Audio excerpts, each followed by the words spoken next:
Hi Aquarius! Welcome po sa ating channel at ito ay inyong 2024 Kabay Tarot Reading.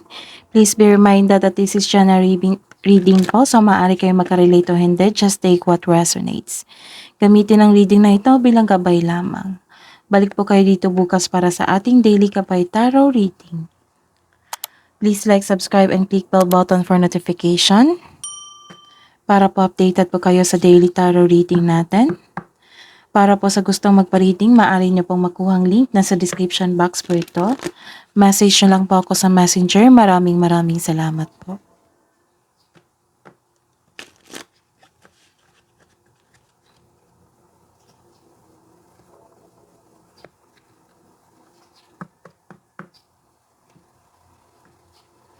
Spirits guys, ano pa ang ganap ngayong 2024 para po kay Aquarius?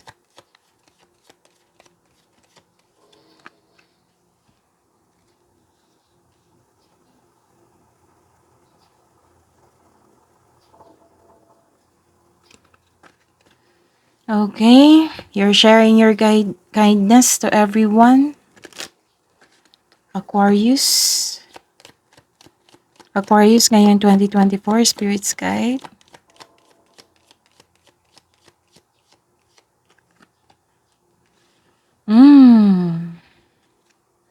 May good karma dito, good luck, prosperity ako nakikita dito.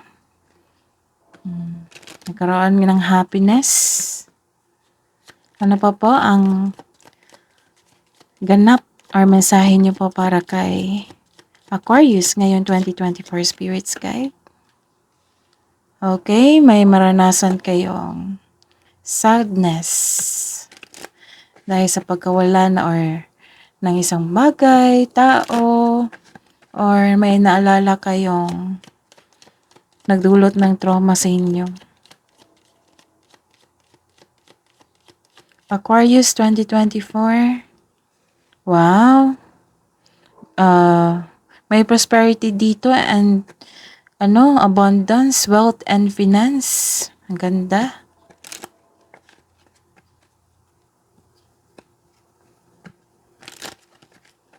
Okay.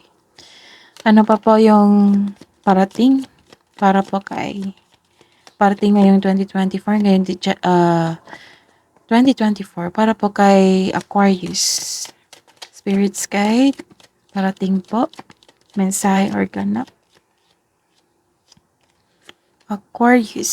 So, may malalaman kang katotohanan dito. Move lang natin. May malalaman kang katotohanan dito or you're doing some research or may nag-take ng masteral dito or board exam. Spirits guides, ano pa po ang ganap? And 2024 para po kay Aries. Nagkaroon ng adventure dito, biyahe, new cycle sa inyong buhay, paglilipat ng isang lokasyon.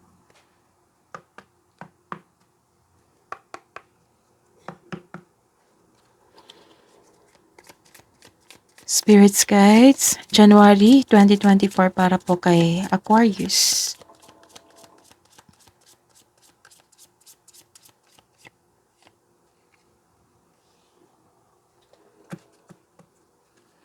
February 2024 para po kay Aquarius. Ayos lang natin. February 2024 para po kay Aquarius.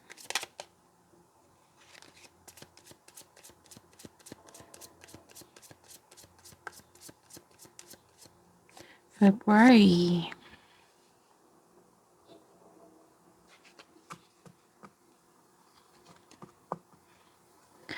March 2024 para po kay Aquarius. April 2024 para po kay Aquarius.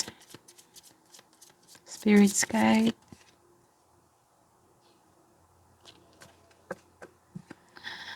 May 2024 para po kay Aquarius.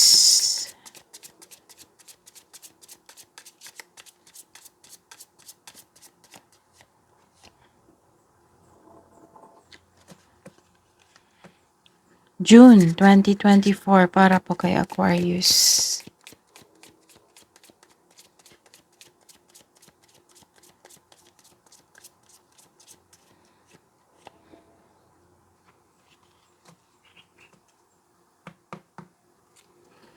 July 2024 para po kay Aquarius.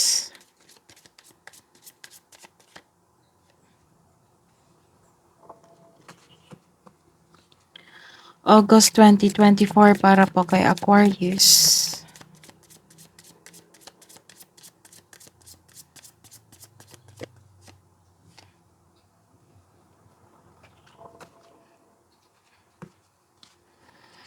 September 2024 para po kay Aquarius.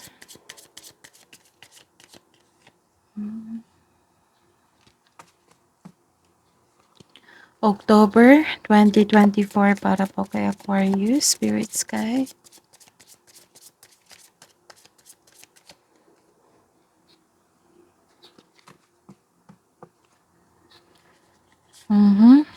November 2024 para po kay Aquarius.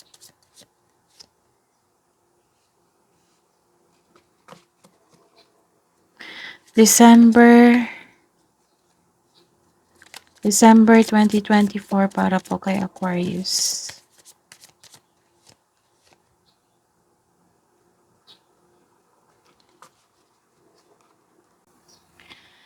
Ngayong January 2024 para po kay Aquarius.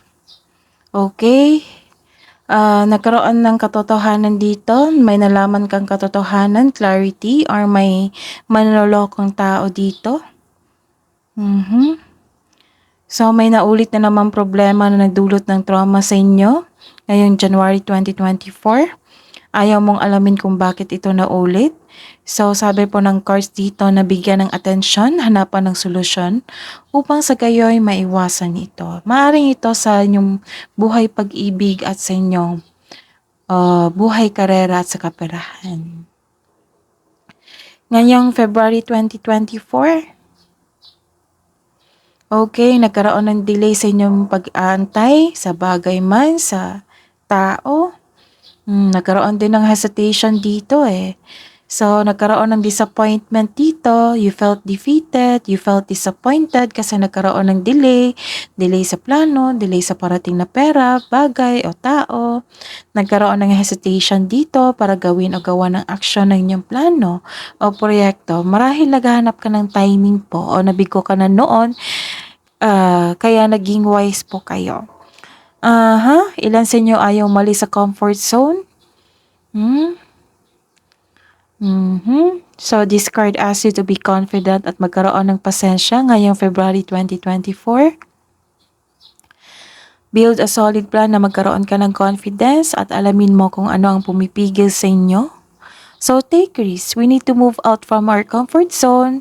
Success starts with every challenge, not from the comfort zone. So, kailangan yung mag-move forward or lumabas dyan sa comfort zone nyo po. Maaring ito sa buhay pag-ibig nyo or sa inyong buhay karera at sa kaperahan.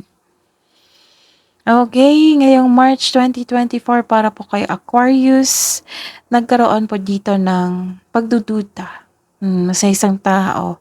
Or may nakita kong selos dito eh. May nagsiselos sa inyo or kayo po yung nagsiselos. Bale, may nakita kong self-centered dito na tao. May tao rin dito na hindi binavalue ang love, ang kaperahan man, o inyong buhay karera. May nagsiselos talaga dito. Oo. Naiinggit sa inyo, or ikaw ito. So, this card may be asking you na mag-open ka sa taong may issue sa'yo without worrying about being rejected or judged. Kung may tao sa buhay mo who has proven themselves na untrustworthy sila, better to have a healthy disconnection. Yun. Para hindi na kayo ma-stress sa kanila. Ngayong April 2024. Okay, nagkaroon po dito ng you're clinging to your past. Nagkaroon din ng refusal to change dito eh. So, tingnan pa natin. Okay, may pagbabago kasi naganap, pero nilalaban mo ito. Hmm, Nakaramdam kayo ng takot sa changes dahil hindi mo gustong mag-move on. You're clinging to your past. Nakikita ko dito. Some of you gusto mong bumalik sa nakaraan. So, masakit talaga ang ending. You may feel magkaroon kayo ng anxiety, anxious, and stress. Hindi mo na alam kung bakit ito nangyari. So, ending the situation means new opportunity is coming, a new beginning. It may be uncomfortable, pero this card tells you na let go and trust the universe and yourself also. Kumbaga, swift change brings you new beginnings. Ngayong Mayo 2024, you are inspired here sa inyong buhay pag-ibig at sa inyong buhay karera. Nagkaroon ng direction dito, you are determined. So this card tells you na you should have a clear intention, focus, and a plan for action. So create a solid plan before you can make big decision. So listen to your intuition to guide you towards the next action. So this card tells you na you have success in face of difficulty. Sa buhay pag-ibig dyan, sa mga single, this card tells you na huwag madaliin upang magkaroon ka ng karelasyon. Kailangan magkaroon kayo ng same vision for the future upang sa gayoy magkaroon kayo ng isang unhealthy relationship soon. So sa mga may relasyon dyan sa buhay mag-asawa, you are moving fast in a relationship, make it sure na ang couple ay nagkaroon ng vision for the future or create a solid foundation and establish any plans before taking this relationship to the next level. Sa buhay karera at sa kaperahan dyan, to achieve a success in career and money, kailangan mong mag-focus comes with determination and clear intention. Now, this is a time to create a concrete business plan. Some of you, nakikita ko dito, umuwi ng successful. This is also means traveling. You are moving forward to the next level. You use your intuition to guide you to the next phases of life with confidence. So, that is good. Travel. Karoon ng journey. Ayun, proceed tayo sa June 2024. Okay, let's see. This is happiness and fulfillment. Granted yung manifestation nyo po, nagkaroon ng fulfillment sa pangarap nyo, may kasiyahan at kagalakan sa mga bagay ukol sa pamilya at sa kaibigan. So this card focuses on achievement of a level of love and success na nagbibigay sa inyo ng serenity o katahimikan, satisfaction at pasasalamat sa buhay pag-ibig sa inyong sarili at sa inyong karelasyon, sa buhay mag-asawa. Para sa mga single dyan, sobrang saya kayo. Kasi gusto ka rin ng taong gusto mo. Plus points na yung may level at respect kayo sa isa't isa. Sa mga may relasyon dyan, sa buhay pag-ibig nyo po, sa mga may relasyon, sa mga may asawa, masaya at satisfied kayo sa buhay at ng pamilya mo. Meron din dito ang sinasabi na makatanggap ng kanang sustento o sustento para sa anak mo. Sa career and money, may nakita akong success in workplace dito at sa ninyong negosyo. I-acknowledge mo ang nagbibigay ng suporta sa inyo galing sa inyong coworkers at sa inyong pamilya. Kung ikaw ay may balak mag-change ng career o magtayo ng negosyo, know that you have the very supportive friends and family. Ngayon, July 2024, let's see. Okay. Ngayon, July 2024, para po kay Aquarius, bakit magkaroon kayo ng fear of change dito? Nagkaroon kayo ng hesitation. So, let's see. This is a sign na it's not the right time to take a risk sa mga balak mong simulain. Ngayong July 2024, Aquarius. So, this is also means takot kang mag-move forward or takot ka sa mga challenges na na-encounter mo. Nagkaroon ng hesitation dito to step out of your comfort zone. So, may solid plan ka na pero hindi mo pa ginawa, kumbaga mamaya na. Ngayong August 2024, let's see. Para kay Aquarius, okay. Nagkaroon ng disbalansa dito. Nagkaroon ng tension, maaring pag-aaway dito, or may kakilala kayong irresponsible. So this card asks you then to save money and control on overspending. Ngayong September 2024 po. Okay, let's see. September. Okay. Okay. So this card warns you na some of you naghihintay ng kapalit sa bawat bigay mo. Some of you hindi nagbibigay ng time o halaga sa kanyang sarili, sa kapwa niya, or sa inyong karelasyon, sa inyong pamilya.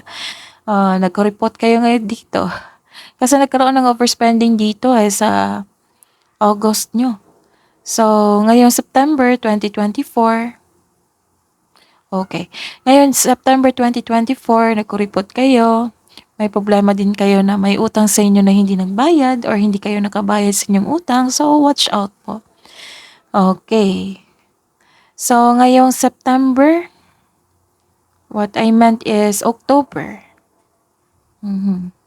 October, may disharmony ako nakikita, frustration, nalilito ka sa magawa ng desisyon, you have ingatan ninyong relasyon dito kasi may nakita kong failure dito. Okay, nagkaroon ng hindi pagkabalanse sa inyong relasyon, sa kaperahan man or sa inyong sitwasyon sa trabaho. Okay, may nakita ko ditong naging dependent yung partner nyo sa inyo. It might be financial or emotional. So to fix the imbalance, look inward to see where you can find the sources of this harmony para mabigyan ng solusyon. So, ngayong November 2024, okay, may ganap dito na criticism may nakita akong strong personality dito, maldita or maaring kabit. Ngayong November 2024, guarded na kayo, ayaw nyo masaktan ulit. So, ngayon December 2024, nagkaroon ng satisfaction dito and abundance. Okay? Thankful kayo sa mga biyayang natanggap mo. You have overflowing abundance, successful and satisfied kayo sa buhay. So this card asks you to relax and enjoy what you've worked hard to achieve. So share your good fortune to others and your generosity will always flow back to you. This is good karma So sa mga buhay pag-ibig, may na-attract kang sobrang successful sa buhay.